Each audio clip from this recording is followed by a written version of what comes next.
So one of the amazing benefits of yoga is that it balances the muscle structures of our bodies. We all tend to spend a lot of time sitting over our computers or driving, and our hands end up like this, which can cause things like carpal tunnel syndrome and just pain in our hands. And all of this tension also is connected to that tension that we feel in our neck and shoulders. So we're going to do a few little exercises to balance out the muscle structure of our hand and wrist, which is going to alleviate any pain in here. And also, a lot of times, it'll help release any of the stress that we tend to carry in our neck and shoulders. So let's come to hands and knees. Spread your fingers wide. Middle fingers are pointing straight forward. And then lift up the heel of your hand and release it. Lift up the heel of your hand and release it. So we're keeping thumbs very, very light.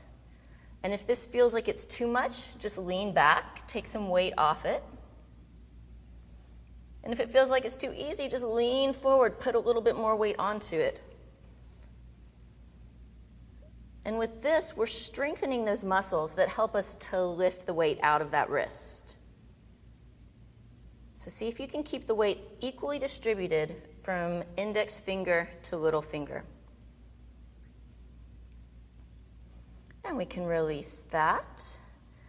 You can also curl your toes under and sit back on your heels and just circle those wrists, stretch them out.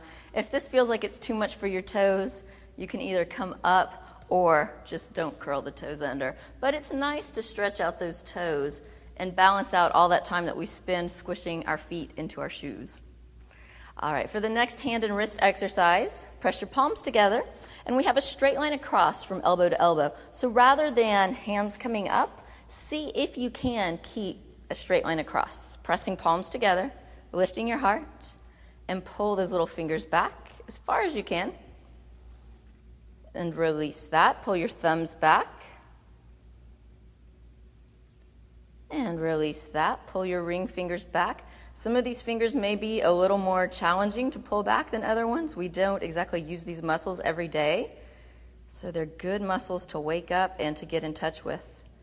Release that one. Pull index finger back. And we're still breathing, of course. Full deep breathing. Release that. Pull middle fingers back.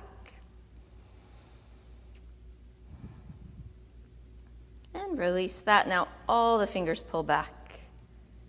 Strengthening those muscles that balance out the gripping motion that we all do so much of every day.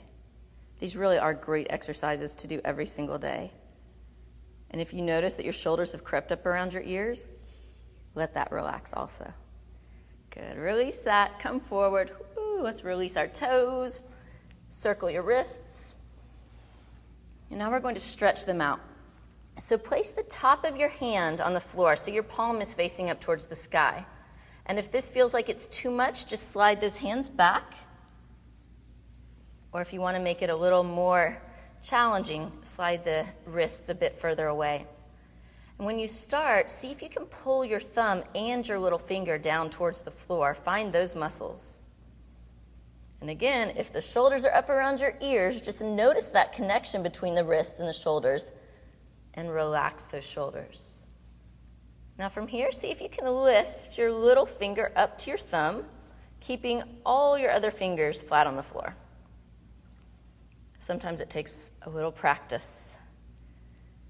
And then lift all your fingers up to meet it.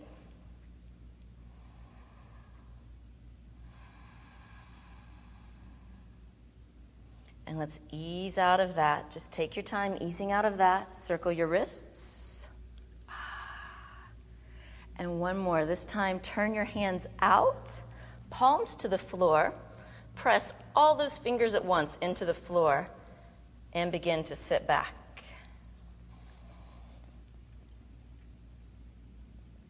And it feels nice to press into one wrist or into the other.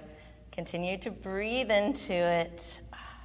Breathing right into your wrist, your forearm, your palm. And as you're ready, ease forward. We'll release out of that, circle those wrists. And now we spend a lot of time in yoga with our hands on the floor bearing weight.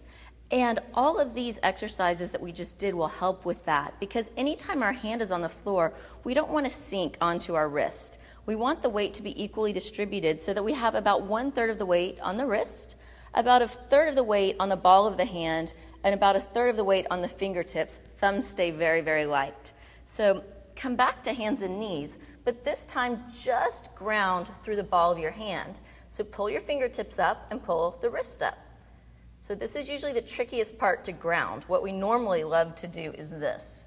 So instead of that, ground through the ball of your hand, then set your fingertips down, and then very lightly rest the heel of your hand and feel the difference. Now those hands should feel really solid, really strongly grounded, and that's what we want it to feel like anytime your hand makes contact with the floor.